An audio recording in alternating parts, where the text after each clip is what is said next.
ரொம்ப நாள் ஆயிடுச்சு இந்த மாதிரி மினி விலாக் ஷூட் பண்ணி. ஏன்னா நம்ம நார்மலாக வேலை செய்கிறதுக்கும் வீடியோ எடுத்து எடுத்து வேலை செய்கிறதுக்கும் ரொம்ப டைம் ஆயிரும். அதனால தான் பெருசாக வீடியோ எடுக்கிறதே கிடையாது. பட் இன்றைக்கி ஒரு இன்ட்ரெஸ்ட் இருந்தனால நான் வீடியோ ஷூட் பண்ணிட்டேன். இது இன்றைக்கி ஷூட் பண்ண வீடியோ இல்லை, நேற்றுக்கு எடுத்தது தான். நேற்றுக்குள்ள கேக் ஆர்டருக்கான ஒர்க்கு தான் போயிட்டுருக்கு. எப்போவுமே நாங்கள் வந்துட்டு ஃப்ரைடே சாட்டர்டே சண்டே வந்து கொரியர் போடவே மாட்டோம். அதனால் அன்றைக்கி வந்து ப்ரௌனி ஒர்க்கு பெருசாக இருக்காது. கேக் ஆர்டருக்கான வேலை தான் அன்றைக்கி இருக்கும்.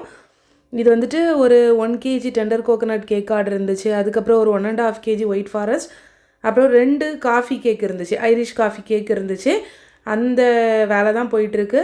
இதுக்கு கூடால வந்துட்டு ஒரு 1/2 kg ரெட் வெல்வெட் ப்ரௌனி ஆர்டருமே இருந்துச்சு. கேக் ஆர்டர் அதிகமாக இருக்கிற அன்னைக்கு நம்ம கேக்கில் க்ரீம் அப்ளை பண்ணுறதை விட அதுக்கான பேஸ் ரெடி பண்ணுறது தான் டைம் அதிகமாக எடுத்துக்கும். அந்த ஒர்க் முடிஞ்சிட்டுன்னு வச்சுக்கோங்களேன், கடகடன்னு அதுக்கப்புறம் நம்ம அதை சூடார வச்சுட்டு க்ரீம் அப்ளை பண்ணி கஸ்டமருக்கு டெலிவர் பண்ணிடலாம். ஏன்னா கேக் ஸ்பஞ்ச் பேக் ஆகிறதுக்கே எப்படியும் ஒரு 50 மினிட்ஸாவது ஆயிரும். ஒவ்வொரு பேட்சாக வச்சு வச்சு எடுக்கிறதுக்கு அதுவுமே டைம் எடுக்கும். அதுக்கு கூடால ப்ரௌனி ஒர்க்குமே இருந்துச்சுன்னா கொஞ்சம் வேலை கஷ்டமாக தான் இருக்கும். ஏன்னா தனியாக வேலை செய்கிறதுனால கொஞ்சம் டைம் எக்ஸ்ட்ரா தான் ஆகும். ஏன்னா எந்த ஒரு வேலை பேக்கிங் ரிலேட்டடாக இருந்தாலுமே அது நான் மட்டும்தான் ஹேண்டில் பண்ணுற மாதிரி இருக்கும். அதனால் நான் என்ன பண்ணுவேன் அப்படின்னா, ஒரே நேரத்திலேயே 2-3 வேலை சேர்த்து செய்கிற மாதிரியே பார்த்துட்ருப்பேன். இப்போ ப்ரௌனி பேக் ஆகுது அப்படின்னா கேக்குக்கு சைட் பை சைடு நான் ஃப்ராஸ்டிங் பண்ண ஆரம்பிச்சிருவேன்.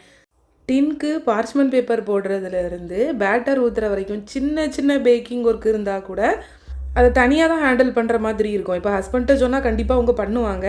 ஆனால் எனக்கு அதில் வந்து சாட்டிஸ்ஃபேக்ஷன் இருக்காது. அதனால தான் நான் கொடுக்க மாட்டேன்.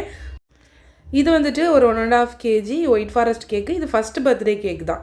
கஸ்டமர் வந்துட்டு கலர் எதுவுமே கேட்கல, ஒயிட் கலர்லேயே இருந்தால் போதும் அப்படிங்கிற மாதிரி தான் சொல்லியிருந்தாங்க. அதை ரெடி பண்ணி நான் ஹஸ்பண்ட் கிட்ட டெலிவரிக்கு கொடுத்து அனுப்பிட்டு அடுத்த கேக்குமே ரெடி பண்ணுறதுக்கு ஸ்டார்ட் பண்ணிடுவேன். சில சமயம் ஒரே நேரத்தில் எல்லாமே க்ரம் கோட்டிங் முடித்து ஃப்ரிட்ஜில் வச்சுட்டு ஒவ்வொரு கேக்குக்காக ஃப்ராஸ்டிங் பண்ணவும் செய்வேன். டைம் இருந்துச்சுன்னா அந்த மாதிரி பண்ணுவேன். இது வந்துட்டு 1 kg டெண்டர் கோகோனட் கேக். இதுக்கான அந்த ஃபில்லிங்ஸ் வந்து கேக் ஸ்பஞ்ச் ரெடி ஆகிட்டு இருக்கும்போதே இந்த ஃபில்லிங்ஸ் ரெடி பண்ணி ஃப்ரிட்ஜில் வச்சுட்டேன். அப்போ நல்லா சில்லுன்னு இருக்கும். இது இளநீ இருக்கும் பார்த்தீங்களா, அதுக்குள்ளே இருக்கக்கூடிய அந்த ஃப்ளஷை மட்டும் எடுத்து நல்லா மிக்சியில் பல்ஸ் மோடில் போட்டு கூடால ஸ்வீட்னஸ்க்காக கண்டன்ஸ் மில்க் மட்டும் சேர்த்து மிக்ஸ் பண்ணி வச்சுருக்கேன். இது டேஸ்ட் ரொம்ப நல்லாயிருக்கும். ஐரிஷ் காஃபி கேக் வீடியோ வந்துட்டு தனியாக ஷூட் பண்ணியிருக்கேன். அது இன்னொரு நாள் கண்டிப்பாக ஷேர் பண்ணுறேன். இதுக்கு கூடால ஒரு 1/2 kg ரெட் வெல்வெட் ப்ரௌனியுமே இருக்குது. அவ்வளோதாங்க. நீங்கள் ஒரு வேளை கேக் இல்லை ப்ரௌனி ஆர்டர் பண்ணால் கீழே இருக்க நம்பருக்கு வாட்ஸ்அப் பண்ணுங்கள். பாய்.